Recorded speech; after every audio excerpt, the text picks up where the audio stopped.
ओम शांति।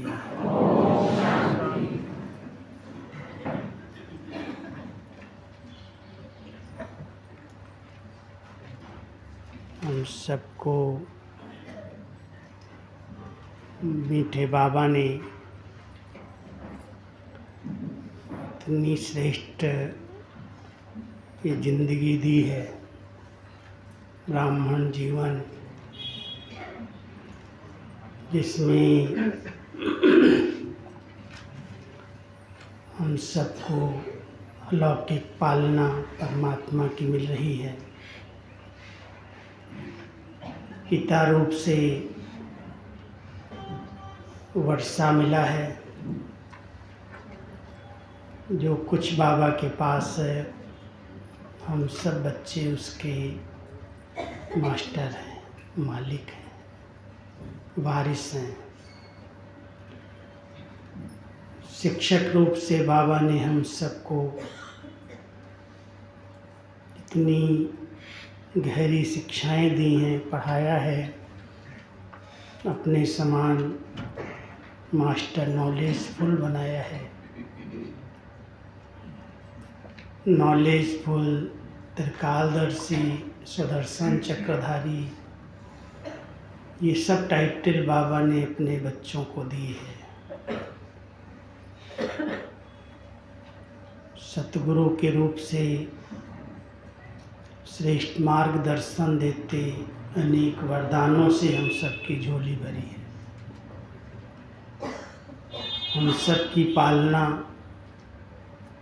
वरदानों से हो रही है। बाबा अपने बच्चों को अनेक वरदान देते हैं, लेकिन वो वरदान कार्य में तभी आते हैं जब हम उनको यूज करते हैं, प्रैक्टिकल में स्वरूप में लाते हैं। वरदान शब्द के अंदर एक आता है वर, दूसरा दान। जो आत्माएं दान करना जानती हैं, जो कुछ मिला है वो दूसरों को देना जानती हैं, उनको वरदान मिल जाता है। इसलिए बाबा से कोई वरदान मांगने की आवश्यकता नहीं है। बाबा ने जो हम सबको दिया है, हम दूसरों को दान करते चले, देते चले, देते चले। कहते हैं धन दिए धन ना खुटे, शायद वो विनाशी धन दान करने वालों को लगता हो कि कम पड़ गया, खत्म हो गया, लेकिन भक्ति मार्ग में वो भी मान्यता रही है। जिन्होंने बहुत भावना से, श्रद्धा से भगवान के नाम पर किसी को दान दिया है, सहयोग दिया है, उनको कभी कमी नहीं पड़ती है। वो रिटर्न में और कई गुना हो करके प्राप्त हो जाता है। लेकिन ये जो अविनाशी धन हम सबको प्राप्त है, उसका हम जितना दान करते हैं, दूसरों को देते हैं, उतने वरदान प्राप्त होते जाते हैं। मनसा, वाचा, कर्मणा, ये तीन शक्तियाँ, इसके द्वारा हम सबको दान करना बाबा ने सिखाया है। मनसा अगर हमारी बहुत श्रेष्ठ है, शुभ भावनाओं से संपन्न है, अच्छे अच्छे विचार चलते हैं और हम किसी आत्मा के प्रति बहुत शुभ भावना से कुछ विचार करते हैं, सोचते हैं, इसका भला हो, इसका कल्याण हो, इसके विघ्न हट जाएं, बहुत शुभ भावना से, तो हमारी मनसा से उस आत्मा को बल मिलता है, शक्ति मिलती है, और उसके जो भी विघ्न हैं, समस्याएं हैं, वो पार होती हैं और वो आत्मा मनसा से शक्तिशाली बनती जाती है। जिसने दान किया है उसकी मनसा वरदानी बन जाती है, एकाग्र हो जाती है। जहाँ चाहे जब चाहे मन को एकाग्र कर सकता है, स्थिर कर सकता है। इसलिए जितना हो सकता है हम सबको अभ्यास करना चाहिए। जो भी हमारे संबंध संपर्क में हैं उनके प्रति, और साथ साथ ये विश्व की आत्माएं जो इस समय अनेक समस्याओं से जूझ रही हैं, उलझी हुई हैं, दुखी हैं, परेशान हैं, सब कुछ होते हुए भी तृप्त हैं, असंतुष्ट हैं, ऐसी आत्माओं के प्रति शुभचिंतक वृत्ति से अपने संतुष्ट शक्तिशाली प्रकंपन से उनको सहयोग देना, उनको मदद करना, उनके प्रति शुभचिंतक बनना कि इन सब का भला हो, इन सब को बाबा मुक्ति का वर्षा दे दे, ये दुखों से छूट जाएं, मुक्त हो जाएं।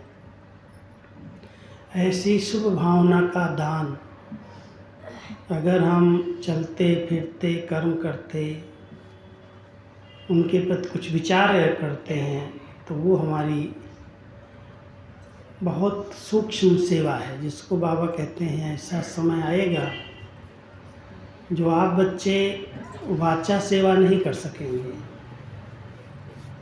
किसी के पास जाना, किसी को कोर्स कराना, किसी को प्रवचन देना, लेकिन मनसा सेवा आपको हर स्थान पर जहाँ पर भी आप रहते हो वहाँ करनी है। और ये मनसा सेवा कोई भी कर सकता है, चाहे वो बिस्तर पर है, बीमार है, आयु बड़ी है, छोटी है, लेकिन मनसा बहुत शुद्ध चाहिए, पवित्र चाहिए, चंचल नहीं, हलचल वाली नहीं। तो जब मन के संकल्पों को हम स्थिर एकाग्र करते हैं और शुद्ध मनसा से एक अच्छे वाइब्रेशन देते हैं तो अनेक आत्माओं को राहत मिलती है, सहारा मिलता है। उनको लगता है कोई देवदूत, कोई फरिश्ते हैं जो हमें गाइड करते हैं, हमें समय पर सहयोग देते हैं, साथ देते हैं, कोई है। इसलिए हर एक ब्राह्मण बच्चे को, जिनको इतनी ऊंची पालना मिल रही है, इतनी श्रेष्ठ पढ़ाई मिल रही है, इतना अच्छा संग मिला है, जिन्होंने अपने आप को इतना शुभ चिंतन से, ज्ञान चिंतन से भरपूर किया है, उन सब को कुछ समय एकाग्र होकर के मनसा सेवा करनी चाहिए। स्वार्थ वाली नहीं है। कई बार हमारी हदें होती हैं, ये काम हो जाए, ये व्यक्ति सहयोगी बन जाए, इसको हम योग का दान देंगे तो ये बाबा का कार्य कर देगा, ये समीप आएगा तो बहुत यज्ञ की वृद्धि विस्तार में मदद करेगा। कोई हद की कामना लेकर के मनसा सेवा करने की आवश्यकता नहीं है। बेहद की वृत्ति से बेहद की भावनाएं रख करके बाबा की शक्तियों को लो और वो शक्तियाँ अपने आप चारों तरफ रिफ्लेक्ट कर दो, संकल्प करो और वो पहुँचे। जैसे सूर्य की किरणें किसी कांच पर पड़ती हैं, भले वो सवेरे की शीतल किरणें हैं, इतनी तेज किरणें नहीं हैं, लेकिन कांच अगर उसको अपने ऊपर स्थिर कर लेता है, वो कांच पर वह किरणें थोड़ा समय भी एकाग्र हो जाती हैं और उसके थ्रू कहीं दूसरी जगह रिफ्लेक्ट होती हैं, तो उसकी कई गुना वो शक्ति बढ़ जाती है, कहीं अग्नि पैदा कर देती है। सागर के ऊपर वो किरणें पड़ती हैं तो सागर का पानी उड़ा करके हम सबको बादलों के रूप से मीठा पानी मिलता है, खारापन उसका परिवर्तन हो जाता है। किसी गंदगी पर, किसी कीचड़ पर पड़ती हैं तो उसकी गंदगी, वो कीचड़ सूख जाता है और समाप्त हो जाता है। पौधों पर पड़ती हैं, उसको ऑक्सीजन मिल जाती है, वो किरणें अपना काम करती हैं और पौधों में वो रंग आ जाता है, खुशबू आ जाती है, उसको ऑक्सीजन मिल जाती है। एक ही सूर्य की किरणें बहुत अनेक प्रकार के कार्य समय अनुसार करती हैं, लेकिन अगर कांच के थ्रू करती हैं तो बहुत जल्दी उसकी रिजल्ट दिखाई देती है। सोलार एनर्जी क्या है? यही है। हम सब भी अपने इस बुद्धि रूपी कांच को बहुत स्वच्छ साफ रखें। कोई कुछ भी कह रहा है, कोई कुछ भी कर रहा है, इस पर उसका प्रभाव ना आए, यही गंदगी है। कांच की स्वच्छता जरूरी होती है। सोलार सिस्टम में भी सवेरे सवेरे कांच को साफ करते हैं, मिट्टी धूल हटाते हैं, और कांच का जो दिशा है, रूट है, वो सूर्य की तरफ जिधर जिधर घूमता है उसकी परिक्रमा होती है, वो कांच उसी दिशा में घूमने लगता है, चलता है। तो पूरा समय सूर्य की किरणें कांच पर आ रही हैं और कांच उसको लेकर के पानी के पाइप में, जो पाइप पानी जा रहा है उसको भाप बना देता, उससे बैटरी चार्ज हो जाती है, उससे कई कार्य हो रहे हैं। हम सब बाबा के बच्चे, और कोई पुरुषार्थ न करें, लेकिन एक अटेंशन रखें कि ये बुद्धि रूपी कांच बहुत स्वच्छ निर्मल हो, इसमें किसी के प्रति कोई भी नेगेटिविटी न हो, व्यर्थ न हो, बड़े शुभ संकल्प चलते रहें। और उसके लिए बाबा ने इतना अच्छा खजाना दिया है। कई माताएं आज पूछ रही थी व्यर्थ को कैसे ख़त्म करें। व्यर्थ संकल्प का कार्य है चलना, संकल्प है ही बहने वाली चीज़, लेकिन उस संकल्प को जिस प्रकार के विचार दिए जाते हैं उसी प्रकार की उत्पत्ति होती है। 4 प्रकार से संकल्पों की उत्पत्ति होती है। एक, पारिवारिक जीवन में जिस प्रकार का माहौल मिलता है, बचपन में माता पिता भाई बहन, लौकिक में जिस प्रकार का संग होता है, स्कूल में जाते हैं जिस प्रकार के दोस्त मिलते हैं, उनकी विचारधाराओं का प्रभाव संग के रूप में हमें प्राप्त होता है और हमारे विचार उसी आधार से उत्पन्न होना शुरू हो जाते हैं। इसलिए सबसे पहले ध्यान तो ये देना है कि लौकिक जीवन में भले कैसा भी संग था, कैसा भी परिवार था, कैसा भी वातावरण था, उसके आधार से वो संस्कार बने हैं, उस प्रकार के संकल्प उत्पन्न हुए हैं। लेकिन अलौकिक परिवार में जब हम आ गए तो पास्ट वो संस्कार, वो संकल्प हमारे परिवर्तन हो जाए। तो एक जिस प्रकार की संगत में कोई व्यक्ति उठता बैठता, कार्य करता, व्यवहार में आता, उस प्रकार से संकल्पों की उत्पत्ति होती है। अच्छे लोगों के संग में बैठते हैं तो अच्छे अच्छे विचार चलते हैं। इसलिए हमारे भारत की एक प्रथा रही, सत्संग करो, सत्संग में जाओ, वहाँ बैठो, वहाँ सुनो, भले कुछ समझ में आए या ना आए, आप जाओ। और इसी लक्ष्य से भारत के अंदर विशेष करके जो थोड़ा भी समय जिनके पास निकलता है वो सत्संग में, गुरु के संग में चले जाते हैं, उनका प्रभाव पड़ता है। तो हम सब भी सत्संगी हैं, सवेरे सवेरे एक सत्संग के रूप में एक जगह इकट्ठे होते हैं। लेकिन बाबा कई बार कहते हो सत्संग के अंदर एम ऑब्जेक्ट नहीं होती, इसलिए सत्संग एक पढ़ाई के रूप में है सत्संग। परमात्मा को कहते हैं गॉड इज ट्रुथ, तो सत्य है और उसका ही संग है। पढ़ाई क्या है? उसका संग है।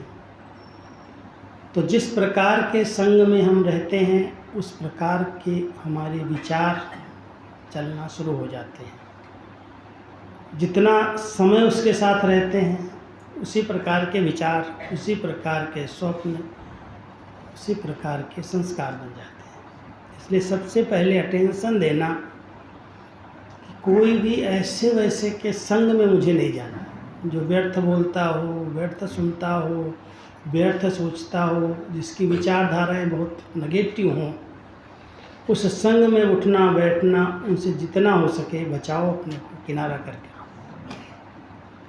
बाबा के शब्द याद रखना, संग तारे कुसंग डुबोए। ये संग अगर अच्छा किसी को मिल गया तो पार हो जाएगा, तर जाएगा, और अगर खराब संग मिल गया तो पतन हो जाएगा, डूब जाएगा। इसलिए विचारों की उत्पत्ति सबसे पहले संग से होती है। दूसरी उत्पत्ति भोजन से होती है। जिस प्रकार का अन्न खा रहा है, एक है सात्विक शाकाहारी अन्न लेना, लेकिन दूसरा है जिसने बनाया है उसकी मनोवृत्तियों का प्रभाव जो वाइब्रेशन के रूप में अन्न पर जा रहा है, भोजन पर जा रहा है। अगर वो कोई बहुत गलत विचारधाराओं से, गुस्से में, स्वार्थ भाव में, किसी कारण से, किसी विकार के अधीन होकर के वो भोजन बन रहा है और हम उसको खा लेते हैं, कहते हैं हमने अब कुछ गलती तो की नहीं, पता नहीं क्यों हमारे विचारों में बड़ा जोश है, किसी प्रकार के नेगेटिव विचार आ रहे हैं, हिंसा के विचार आ रहे हैं। प्रभाव क्या है? उस अन्न का प्रभाव है। इसलिए बाबा ने हम सबको एक नियम मर्यादा बताई है। योगियों को जितना हो सके अपने हाथ से बना के खाओ। परिवार है, परिवार में अगर आपको कोई ऐसे योगी, पवित्र रहने वाली आत्माएं घर में हैं तो उनके हाथ से खाओ बनाया हुआ। और वो भोजन भी अगर किसी ने बनाया है तो उसको पहले बाबा को स्वीकार करो, भोग लगाओ। उसी मनोवृत्तियों से बनाया जाए कि भगवान के लिए प्रसाद है, ये भोग है, तो उसको खाने से और योग की दृष्टि दे करके खाने से हमारे विचार बड़े शुद्ध पवित्र बनते जाते हैं, व्यर्थ समाप्त होता है। क्यों आ रहा है? इसकी बजाय आप सोचो कि लीकेज कहाँ है, क्यों ऐसे विचार आ रहे हैं जो नहीं चाहते हैं, मर्यादाएं नहीं हैं, श्रीमत नहीं है, विपरीत विचार आ रहे हैं। तो उन विचारों का परिवर्तन करने के लिए पहले चेकिंग चाहिए कि मेरा अन्न कैसा है। और तीसरा, विचारों की उत्पत्ति होती है अध्ययन से। जिस प्रकार की पुस्तकें हम पढ़ते हैं, साहित्य है जो, अगर कोई को अश्लील पुस्तकें पढ़ने की, नॉवेल्स पढ़ने की, पुस्तकों की ऐसी आदत है, या आजकल की इंटरनेट की दुनिया के अंदर जो बहुत प्रकार से अश्लीलता भरी हुई है उसको देखने की आदत है। जिस प्रकार का हमारा श्रव्य है, दृश्य है, अध्ययन है, उसी प्रकार की विचारधाराएं हमारी बनते जाती हैं। वही संकल्प चलते हैं और उन संकल्पों में जब अधिक समय रहते हैं तो वो स्वप्न में परिवर्तन हो जाते हैं। इसलिए अटेंशन देना, संग की परहेज है, वातावरण की परहेज है, भोजन की परहेज है, श्रव्य दृश्य जो हम देखते हैं उसकी परहेज है। इसको कहते हैं संयम। संयम माना परहेज। नियम हैं बने हुए, लेकिन नियमों को जिस आत्मा ने दृढ़ता के साथ पालन किया है उसको कहते हैं संयम से चलता है। समय पर उठना, समय पर सोना, समय पर भोजन करना, समय पर अपनी दिनचर्या में एक्यूरेट रहना। अगर दिनचर्या भी अप डाउन होती है तो शरीर साथ नहीं देता और उसी प्रकार के संकल्प उत्पन्न होने लगते हैं। आलस्य के आते हैं, अलबेलेपन के आते हैं। इस मन के संकल्पों को बहुत शुद्ध और पवित्र बना करके, और जितना समय होता है बाबा की अच्छी अच्छी मूल्यों का अध्ययन करके, मैं हमेशा आजकल ये बहुत सब बच्चों को बाबा के यही कहता हूँ, इतने भाग्यशाली आप सब हैं जो डायरेक्ट भगवान के वर्षंस हमारी पढ़ाई हैं, और उस पढ़ाई का टोटल डिस्कोर्स, टोटल बातें जितनी बाबा ने पढ़ाई हैं वो सब एक साहित्य के रूप में, पुस्तकों के रूप में हमारे सामने उपलब्ध है। पूरे 48 साल की किताबें 69 से 2017 तक की अव्यक्त वाणियाँ हमारी प्रिंटेड हैं। सॉफ्ट कॉपी भी मिलती है तो हार्ड कॉपी भी है। अगर कोई को अपनी विचारधाराओं को बहुत शुद्ध बनाना है, व्यर्थ और नेगेटिव से बचना है, तो सिर्फ इतना ध्यान देना, मुझे एक मुरली पर्सनल अपनी उन्नति के लिए, अपने चिंतन को चेंज करने के लिए रात को सोने के पहले पढ़ना जरूर है। सुन लिया ठीक है, लेकिन उस पर ध्यान देना, गौर करके उस पर 15 मिनट 10 मिनट समय निकालो, सोने के पहले उसको अच्छी तरह से एक बार पढ़ लो। उस पर विचार चलेंगे, उसका चिंतन आएगा, बाबा ने इतनी अच्छी बात कही है। एक दो बातें भी अगर याद रहती हैं तो उन्हीं संकल्पों के साथ सोते हैं, अच्छे अच्छे स्वप्न आते हैं। और जब अच्छी स्थिति में हमारी नींद होती है तो सवेरे भी अमृत वेले उठते ही हमारा योग अच्छा लगता है। कोई का गुड नाइट खराब है, गुड नाइट करते समय इधर उधर की बातें हैं, बहुत चिंतन है, व्यर्थ है, उसने पूरी दिनचर्या को समेटा नहीं है, बाबा के आगे समर्पित नहीं किया है, और ऐसे ही आया और टीवी देखते बातें करते सो गया, वो स्वप्न भी अलग प्रकार के आ रहे हैं। अब सवेरे नियम पालन करके अलार्म लगा दिया, उठ गया और उठ के बैठता है, थोड़ी देर तो बाबा से गुड मॉर्निंग किया, रूह ध्यान किया, और फिर वही नींद की लहर आ जाती है। नींद की लहर आती है या इधर उधर के संकल्प विकल्प आते हैं, वो सोचता है क्या टाइम वेस्ट किया, ऐसे तो सो जाए तो अच्छा है। इसलिए ध्यान देना, अमृत वेला तभी अच्छा होता है जब हमारी दिनचर्या पहले बहुत एक्यूरेट है, खान पान बड़ा शुद्ध सात्विक है, संग अच्छा है, अध्ययन अच्छा है, विचारधाराएं जिससे बन रही हैं, जिससे निर्माण हो रही हैं, उस पर अटेंशन है, तो हमारी रात अच्छी होती है और सवेरा उठते ही बाबा से बहुत प्यार से गुड मॉर्निंग होती है। ऐसे लगता है जैसे बाबा ने मुझे अपने वतन से इस सृष्टि मंच पर खेल खेलने के लिए भेजा है, मैं आत्मा इस शरीर में अवतरित हुई हूँ नया पार्ट बजाने के लिए। तो अमृत वेले आँख खुलते ही अगर बाबा गुड मॉर्निंग कहते ही सामने आ जाता तो हमारा दिन अच्छा हो जाता है। सवेरे सवेरे बाबा से शक्ति लिया, सकाश लिया, बाबा से मीठी मीठी रूह ध्यान किया। कई बार आप लोगों ने देखा होगा साकार बाबा की मुरलियों में बाबा कैसे सवेरे उठ करके बाबा से, शिव बाबा से बातें करता है, वो अपने अनुभव सुनाता है। बच्चा बन करके मैं बाबा को बहुत प्यार करता हूँ, बाबा आपने मुझे कहाँ से निकाला, भक्ति का फल दिया, मैं कितनी श्रेष्ठ आत्मा हूँ, महान आत्मा हूँ, आपकी नज़र पड़ गई, आपकी पालना मिल रही है। ऐसे बाबा, ब्रह्मा बाबा, शिव बाबा से बातें करते, इसको रूह ध्यान कहते हैं। आत्मा खुद से खुद बातें करती, आत्मा अपने बाबा को सामने रख करके उनसे बातें करती, ये रूह ध्यान चलती है। अमृत वेले का समय जो है वो नींद का समय है, सब लोग सोए हुए हैं, चारों तरफ से वायुमंडल में आलस्य है। अगर उस समय आप बहुत अलर्ट होकर के, स्वच्छ साफ होकर के अलग स्थान नहीं लेते तो नींद का प्रभाव बहुत जल्दी पड़ता है। बहुत अच्छी सेवाएं हो सकती हैं, बहुत अच्छी स्थिति बन सकती है, पूरे दिन के लिए आपका फाउंडेशन का समय है अमृत वेला।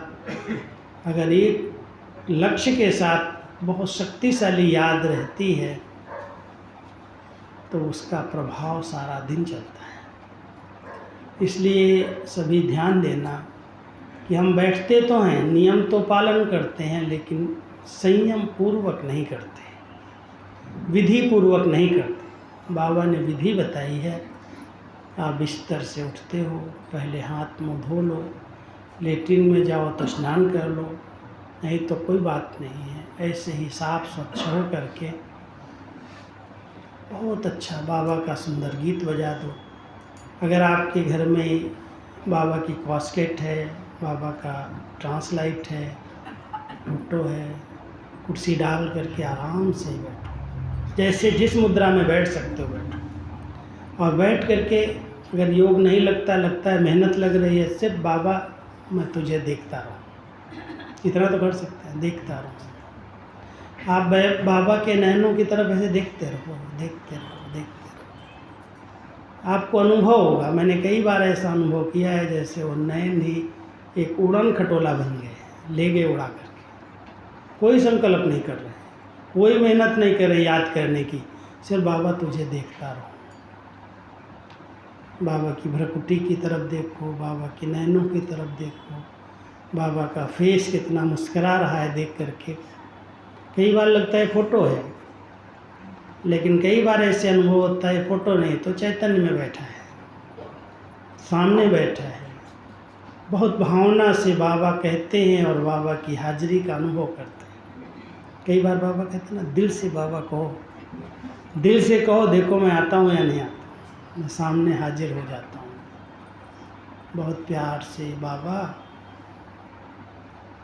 ऐसे बाबा को याद करते हुए और देखते रहो, देखते रहो। देखेंगे बाबा अपना कभी अव्यक्त वतन का अनुभव करा देगा, कभी निराकारी वतन का अनुभव करा देगा, कभी कहीं सैर करा देगा, कभी भक्तों के पास ले जाएगा।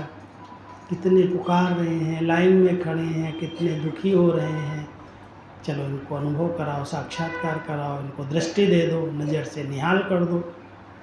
बहुत वैरायटी अनुभव, एक जैसा योग नहीं है। जो एक जैसे योग करते हैं वो बोर हो जाते हैं, थक जाते हैं। जहाँ नवीनता है, वैरायटी है, वहाँ योग का बहुत अंदर रस आता है, मज़ा आता है। इसलिए रोज़ नए नए रूप से करो। आज अगर मैं शांत स्वरूप स्थिति में स्थित हूँ तो कल प्रेम स्वरूप स्थिति में, परसों शक्ति स्वरूप स्थिति में, फिर आनंद स्वरूप स्थिति में, सुख स्वरूप स्थिति में। आत्मा के 7 गुण हैं, अगर 7 दिन में एक एक गुण को लेकर के आप बाबा से रूह रिहान करो, शक्ति लो, प्रकाश लो, तो अमृत वेला अच्छा हो जाएगा, अच्छा योग लग जाएगा। उस गुण में आप प्रवीण हो जाएंगे, वो भरपूरता का अनुभव कराएगा। तो अमृत वेला इस तरह से शक्तिशाली बना करके मन के संकल्पों को बहुत शुद्ध और पवित्र बना लो। आपके जो वाइब्रेशन है, ओरा है, वो सेवा करेगा, अपने आप करता है। कहीं जाने की ज़रूरत नहीं है, कोई संकल्प रचने की ज़रूरत नहीं है, लेकिन ऊंची स्थिति में स्थित रहने से, शुद्ध संकल्पों के घेरे में रहने से, वो जो एक प्रकंपन फैलते हैं, किरणें निकलती हैं, वही मनसा सेवा करती है।